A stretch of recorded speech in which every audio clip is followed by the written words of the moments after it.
Congressman Jim Jordan of the great state of Ohio is running for Speaker of the House. He joins us now. Sir, how are you? Congratulations, or maybe I shouldn't say condolences. I don't know which. Thank you, Sean. Good to be with you. Thank you for your support and getting the chance to go on your show last week. We really appreciate that. So good to be with you. I'll tell you why I'm supporting you. Because if it's not for the Freedom Caucus fighting for the promises that pretty much most of the other Republicans made and supporting the president's agenda, the promises he made, I don't think we get very much done because I don't see a lot of courage and backbone and vision and, inspiring solutions from the Republicans. I kind of see most of the great work coming out of the White House and a few of you in the Freedom Caucus and a couple of senators, not many. President's doing what he said. We got to do more of that in Congress. That's why I'm running. I mean, plain and simple. And we talked about this on your show. I mean, think about it. Regulations down, taxes reduced, economy growing, unemployment at the lowest in 20 years, Gorsuch on the court, Kavanaugh on deck, out of the Iran deal, the embassy going to Jerusalem and the hostages coming home from North Korea. That's the president's accomplishments, and those are unbelievable. But of that long list, frankly, the Congress helped with the taxes. And those are good, and those are important, but we got a lot of other things, border security wall, Obamacare, dealing with welfare reform, making people work. That's what we got to get focused on. And we should do some of that, frankly, when we get back. But if I get the chance to lead the House, that's exactly what we're going to be focused on, exactly what we're going to get accomplished. Where are you on the issue of where the president is as it relates to, you know what? We need the border wall. It is a key part of the promise I made when I was running, and I'm willing to shut the government down if need be. It not only was a key part, it may be the single biggest promise that we made when we ran in 2016 to the American people. Of course we got to get that done. Nobody wants a shutdown. And I'll remind your listeners, the one person who shut the government down this year? Chuck Schumer. Mm-hmm. And he did it because he said just the opposite of what the campaign was about and what the American people elected us to do. Chuck Schumer shut it down because he said amnesty was more important than funding our troops. And he shut the government down. And over the weekend, the American people told him, "You're nuts. Open it back up," and he did. That's the only people who shut down the government. We just want to do what we said, and so does the president. So let's get focused on doing that. I'm really beginning to think in a lot of different ways that this is what's at stake here. The Democratic Party has been very clear, although they've told Maxine Waters and some others to be quiet about it, but their agenda is they're telegraphing it. They want to impeach the president. They'll find a way. They want their crumbs back. Elizabeth Warren has said it. Nancy Pelosi has said it. They want to rescind the tax cuts and raise taxes on the American people. They want to eliminate ICE. They want open borders. They want to keep Obamacare. And on top of that, they want to stop the investigations into the biggest and most corrupt abuse of power scandal in American history. All of that will happen if they get elected. That's a problem for the country. No, it's a big problem, and that's the Democrats' plan. Raise taxes, abolish ICE, socialize medicine, impeach the president, and make sure we never find out what exactly happened with the FBI and the DOJ when they started their investigation.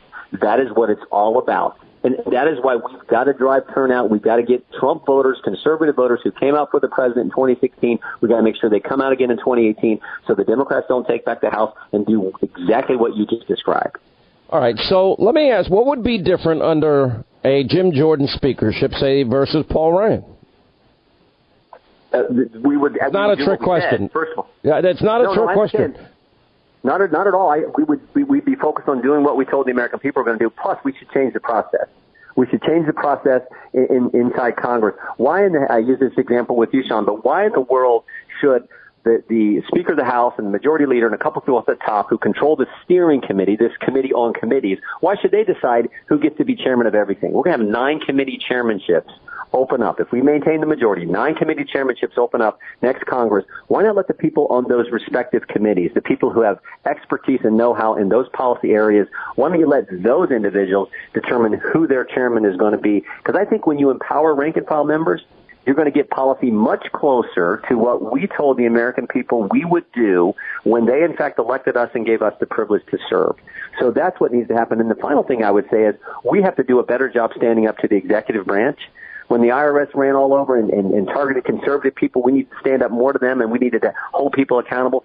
Same thing now with the FBI and the DOJ, and that includes people like Rod Rosenstein, who are making it tough for us to get the information we need to get answers for the American people. So standing up for Congress against the executive branch, and changing the process so we get the right kind of people empowered, so we have a better chance of fulfilling those policies we told the American people we would actually get done. All right, so for heading into this next, go round with the budget and the president saying that it would be worth shutting it down, I remember when Ted Cruz did his little filibuster in the Senate, I think it was in January of 2014, and the prediction was he's going to cost the Senate seats. We ended up getting seats. Now, from my perspective, it's really, really simple. The American people will reward people that make promises, fight for the things that they think are important, and get the things done. I think, in other words, if you do that, if you keep your promise and you fight hard for the American people, they're going to reward you at the ballot box. They'll get up and they'll go vote. And exactly. But I think this is a nationalized election. I think this is about as much about the president's agenda as it is anybody in Congress. And I do believe they want to impeach. I do believe they want to raise taxes. I know they want open borders. I know they want Obamacare. And I know they want the investigations that you've been very passionate about stopped. Yeah, of course they do. That's what's at stake this election. And the American people, they keep trying to send a message to that town. They keep trying to tell Washington, are you finally going to get it? 2010, they put us in power. They said, stop Obamacare, stop the crazy spending. 2014, they gave the Senate to Republicans and said, stop this crazy stuff. And in 2016, they elected a guy president that nobody thought could win. And they said, we don't care what everyone says. We don't care what all the experts say. In Pennsylvania, Ohio, Michigan, Wisconsin, and across this country, they said, we're going to make Donald Trump president of the United States because we are tired of that town continuing to resist what we keep telling them to do. So this is not about who's going to shut down the government. This is not about a government shutdown. This is simply about doing what they sent us to Washington to do and taking on the swamp. The president is doing that. The Congress needs to do much, much more. Yeah. All right. So where do you think your fellow Republicans are here? Do you think in other words, there's always the battle between the establishment and more conservative members of Congress. And I would like to see the leadership in Congress and the Senate. I mean, Mitch McConnell saying, well, we're not going to do the border funding until after the election. I don't understand his thinking, nor do I think the base of the Republican Party has a lot of patience for that. And I think building the wall and protecting our borders with a big door, the American people want that and deserve that. So is it going to come to a shutdown? And how I think the president holds out. I kind of know Donald Trump. And unless you give him at least half of what he wants, he's going to stay doing what he's doing. Well, understand, if you just pass another bill that says we're going to kick the can down the road and deal with all these issues after the election, that bill will be nothing but, as one of my colleagues called it, an omnibus extension act. Remember the omnibus bill that was 2,232 pages that we had 15 hours to look at the week before the Easter break, 15 hours to look at and 1 hour to debate, where we funded things we said we wouldn't, didn't fund things we told the American people we would, namely the border security wall. If you just pass a continuing resolution in September and say, oh, we'll deal with this after the election, how does that fire up our voters to come out and support us?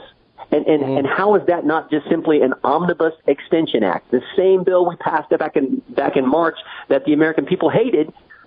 So we should not do that. Let's have the debate. We got a guy in the White House who's pretty darn good at taking the debate to the other side, pretty darn good at making an argument. Let's use that power and talk about building the border security wall and doing the things in the spending bill that we promised the American people we would do.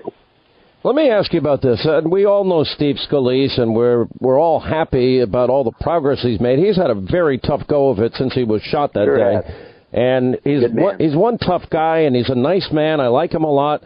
I've known Kevin McCarthy a long time. I have nothing against Kevin McCarthy.